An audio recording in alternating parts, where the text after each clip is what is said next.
আজ ছিল বিশ্ব হিন্দু পরিষদের তৃতীয় বৈঠক। এই বৈঠকের মধ্য দিয়ে ইসলামপুর বাস টার্মিনাসে বিশাল আকারের ব্যানার লাগিয়ে রামনবমীর শুভ সূচনা করা হয়। উপস্থিত ছিলেন উত্তরবঙ্গ প্রান্তের সামাজিক সমস্যতা অভিযান প্রমুখ শ্রী গৌরাঙ্গ তলাপাত্র, বিশ্ব হিন্দু পরিষদের জেলা সভাপতি দীপঙ্কর মদক, জেলা সম্পাদক শশাঙ্ক গাঙ্গুলি ও সংগঠনের সকল কার্যকর্তারা। Bureau report, big news Bangla. আমাদের এটা তৃতীয় বৈঠক আজকে হয়েছে। 8 তারিখে প্রথম সমিতি নির্মাণ হয়।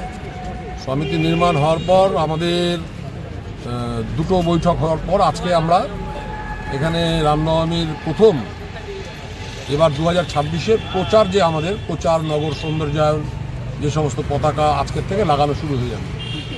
এই পুরো শহরকে ধীরে ধীরে আমাদের এই গেরুয়া এবং রামের ছবি দিয়ে সমস্ত শহর ছেয়ে দেওয়া হবে। এবার যেহেতু রাষ্ট্রীয় স্বয়ংসেবক সংঘের 100 বছর পূর্তি এবং এই সংঘ শতাব্দীর সাথে আমাদের এবারের যে রামনবমী, ঐতিহাসিক রামনবমী এবার 2026-এ হবে।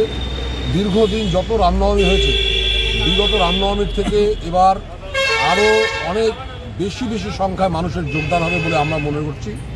আর তার সাথে এবার রামনবমীর মধ্যে অনেক কিছু ইমপ্লিমেন্ট থাকবে যাতে আরও ভব্য এবং দিব্য রামনবমী হয়। আশা করি আমাদের রামনবমীতে এবার সবসময় মানুষের একটা সাড়া ফেলবে এই রামনবমী সমগ্র হিন্দু সমাজে। বলছি যে সামনে বিধানসভা নির্বাচনের ঘোষণা হবে, তার মধ্যে রামনবমী পড়েছে, তো কীরকম পরিস্থিতিতে আপনারা সম্মুখীন হবেন, কি মনে করছেন? নির্বাচনের সাথে রামনবমীর যে বিষয়টা রয়েছে, যে প্রত্যেকবার ঠিক দেখা যায় এই এপ্রিল মে মাসে নির্বাচনগুলো হয়, আর আমাদের রামনবমীটা দেখা যায় যে আমাদের যে রামনবমীর যে সময়, সেই সময়টার সাথে সাথে নির্বাচনও মোটামুটি পাশে চলতে থাকে। বিগত দিনেও আমরা অনুমতি পেয়েছি, প্রশাসনিক অনুমতি, এবছরও আমরা পাবো।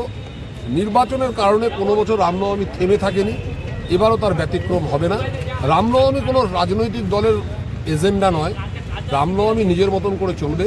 পুরো হিন্দু সমাজ রামনবমীতে যোগদান করবে এই ধর্মীয় শোভাযাত্রায়, এবারও তার ব্যতিক্রম হবে না। নির্বাচনের মতন চলতে থাকবে সাধারণ নির্বাচন, রামনবমী নিজের রাস্তায় নিজে চলবে। 2026-এর রামনবমী নতুনত্ব কী থাকছে? এবার রামনবমী শোভাযাত্রার মধ্যে আমাদের 2-3টে পরিকল্পনা রয়েছে, তার মধ্যে একটা মাঝখানে নৃত্য থাকবে। আমরা মোটামুটিভাবে একটু প্রস্তুত হয়েছি। রামনবমীর যে শেষের যে মাঠ, সেই মাঠেও আমরা রামায়ণের উপরে কিছু চিত্র ওখানে আমাদের প্রদর্শনী হবে। আর আরও 2-3টে পরিকল্পনা ভাবা হয়েছে, যদি আগামী দিনে সার্থক করতে পারি তাহলে ঠিক থাকবে।